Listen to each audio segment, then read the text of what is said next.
Hi guys, my name is Niyati and I'm a tutor here on Chegg Tutors. I mainly tutor biology and medicine related topics, and welcome to this video. Um, Today we'll be learning a little bit about ABG interpretation, which is or arterial blood gas interpretation. And I know that a lot of medical students, including myself at one point, found this topic slightly confusing because of all the different numbers and all the changes that occur, things that increase, decrease. It gets a little overwhelming. So today, hopefully, I will be able to simplify and clarify this ABG interpretation for you. The main things I'm going to be talking about are the non-compensated, partially compensated, and fully compensated acid and base disorders in the body. So let's get started. Some basics that I want to go over with you are I've written them down right here.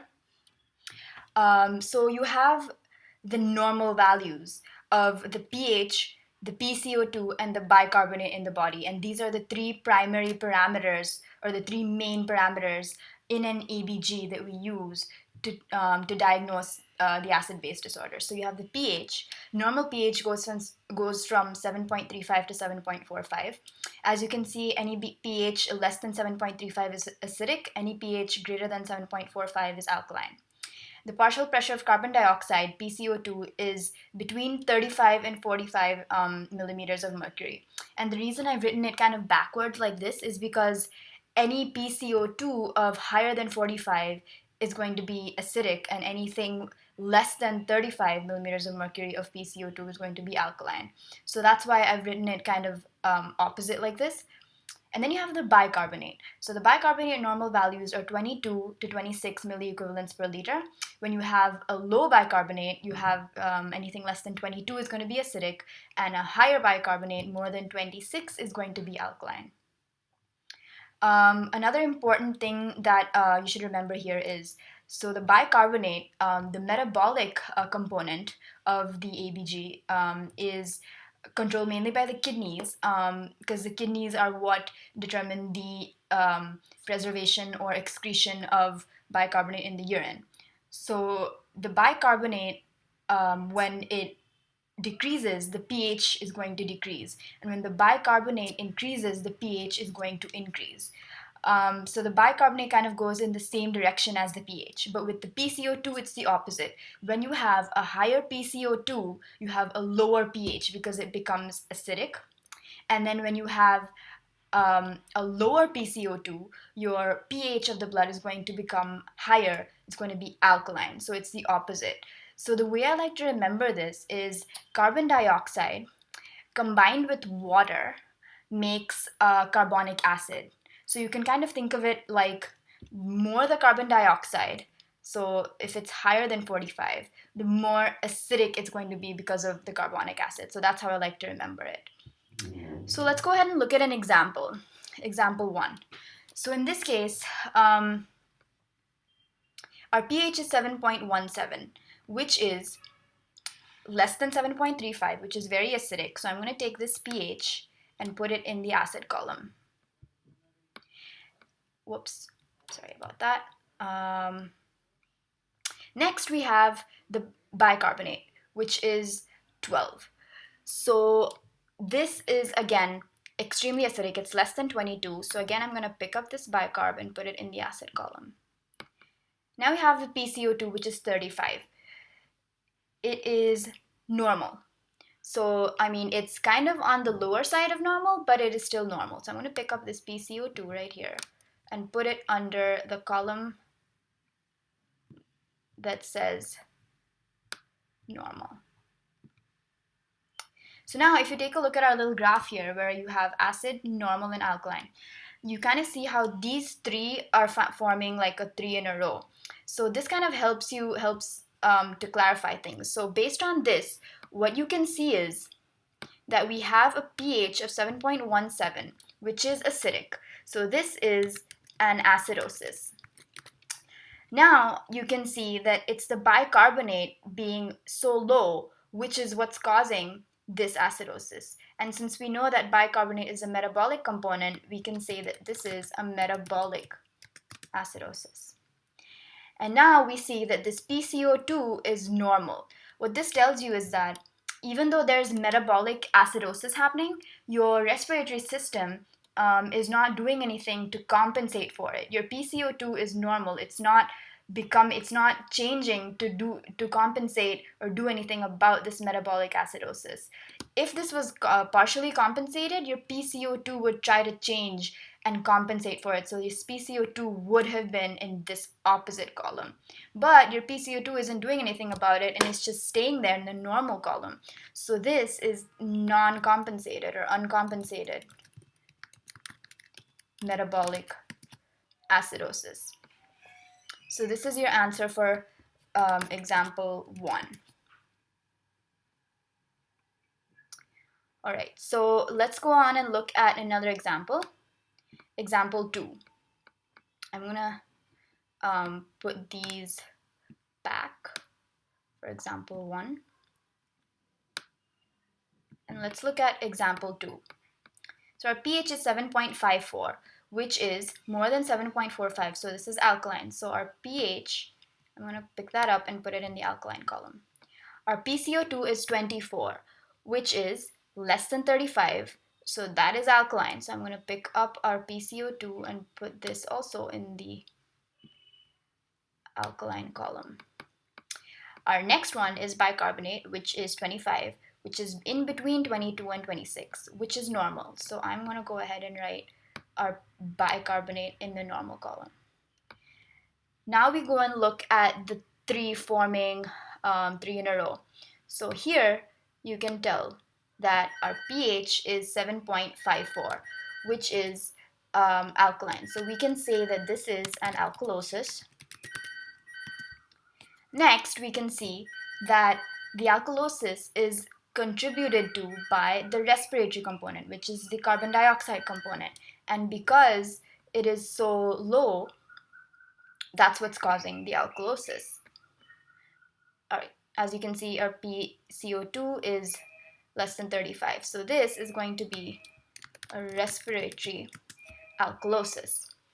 Now, our bicarbonate, again, we know this is a respiratory alkalosis, but our metabolic system, which is the kidneys, by means of the bicarbonate, isn't doing anything to compensate for it. So your bicarbonate is still normal. If it was compensating, your bicarbonate would have been in the opposite acid column, but it's not. So it's just normal, which is, this tells you that this is uncompensated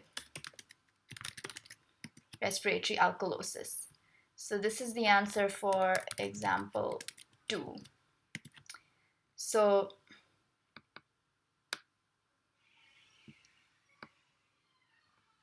hang on, I'm just going to write that over again. This is going to be uncompensated respiratory alkalosis. So as you can see, when you have a primary acid-base disorder, and if it is uncompensated, the opposite system, so if you have a respiratory acid, or if you have a respiratory acidosis or alkalosis, then you have the metabolic system that's going to stay normal if it's not compensating. If you have a metabolic acidosis or an alkalosis, then you're going to have the respiratory system, which is going to be in the normal column and not in the opposite column. So let's take a look now at this example.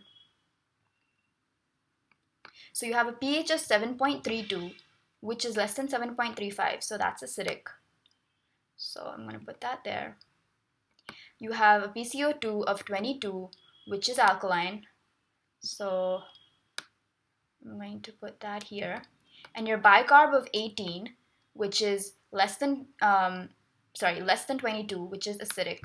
So I'm going to put that here. Now we look at our three in a row again. So you can see that we have an acidosis. So this is an acidosis because the pH is less than 7.35. You can see here that the bicarbonate is what is making up this three in a row. So this is going to be a metabolic acidosis. And you can also see that the PCO2 is in the opposite column. You have a metabolic acidosis going on, but your PCO2 is in the alkaline column, which tells you that the respiratory system is trying to do something to compensate for this metabolic acidosis. So instead of just sitting there and just remaining normal, your lungs are trying to push out more carbon dioxide and make the acidosis go more towards the alkaline side. So this is going to be a partially compensated metabolic acidosis. So what you can learn from this is that when you have a primary respiratory or a metabolic imbalance going on, the opposite system is going to, if it tries to compensate, it's going to go in the opposite column. So if you have a respiratory or metabolic acidosis going on, then the opposite system is going to be in the alkaline column, and vice versa. So the reason that this is partially compensated and not fully compensated is because if it was fully compensated, your pH would be within the normal range. And the fact that it's not within the normal range tells you that your compensating mechanism is working, but it's just not enough to bring the pH back within the normal range, but it's still trying. So in this situation, you have a metabolic acidosis, and your respiratory component, which is your PCO2, is in the opposite column, which tells you that it's trying to compensate, but it's not completely there yet, which is why your pH is still acidic. Let's look at another example. So over here, in example number 4, you have a pH of 7.45. So that's going to be normal. It's on the higher side, but it's still normal. Your bicarb is 28, which is less than 30. Sorry, which is more than 26, which is alkaline. And your PCO2 is 48, which is acidic. So in this situation, what you have is, it looks like you have a normal pH, but your PCO2 and your bicarbonate values are still abnormal. Neither of these are in the normal column, which tells you there's something going on. If you look at the pH now, if you look at 7.35 and 7.45, right here in the middle, you have 7.40. And your pH now, 7.45, is more on the alkaline side. So what that tells you is, this is an alkalosis. Now, if you look at our table again, we have the bicarb, which is in the alkaline column. So that, and it's higher than our range of 22 to 26, which tells you that this is a metabolic alkalosis. And our PCO2 is not normal, but it's in the opposite column. It's in the acidic column, which tells you that this is a fully compensated metabolic alkalosis. And the reason this is fully compensated is because your pH is now within the normal range, which tells you that your PCO2 is trying to compensate for your metabolic alkalosis, and it's working enough so that it can maintain the pH within the normal range.